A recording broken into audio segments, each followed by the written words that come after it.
Roy Suryo geram. Keluarga diteror oknum profesor. Pradi Bersatu desak polisi periksa Roy Suryo dan kawan-kawan. Saat desakan Pradi Bersatu agar Roy Suryo dan kawan-kawan diperiksa karena dianggap menyebar fitnah, ex-Menpora itu mengaku mendapatkan teror. Ia mengklaim diancam oleh Profesor P yang juga merupakan mantan wakil menteri di era Jokowi.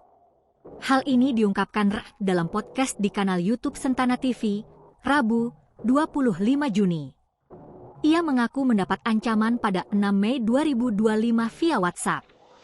Pesannya panjang, intinya saya disuruh diam, memikirkan keluarga, bahkan diminta-minta maaf.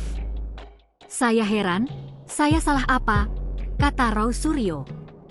Roy juga menyebut pernah memiliki hubungan baik dengan sosok tersebut, namun berubah drastis sejak dirinya mengusut ijazah Presiden Jokowi. Ia menegaskan bahwa tidak hanya dirinya, tetapi keluarganya pun ikut mendapatkan ancaman. Meski banyak warganet mendesaknya untuk melaporkan sang profesor ke pihak berwajib, Roy Suryo menolak mengambil langkah hukum. Saya bukan tipe yang suka mempidanakan orang. Tapi publik berhak tahu, tegas Rak. Sementara itu, Perkumpulan Advokat Indonesia Bersatu meminta Polda Metro Jaya untuk bergerak cepat dalam menangani kasus tuduhan ijazah palsu Presiden RI ke-7.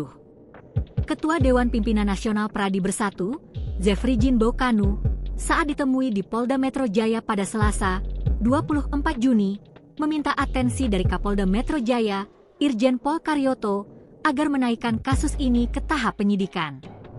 Jangan terlalu lama, karena kalau lama, berarti kita membiarkan oknum-oknum tertentu terus saja membangun narasi-narasi yang penuh dengan kebohongan, berita hoaks, fitnah dan sebagainya, katanya.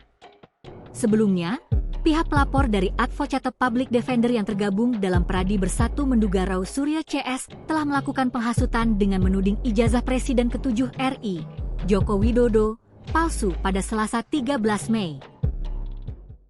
Download Tribun X sekarang, menghadirkan lokal menjadi Indonesia.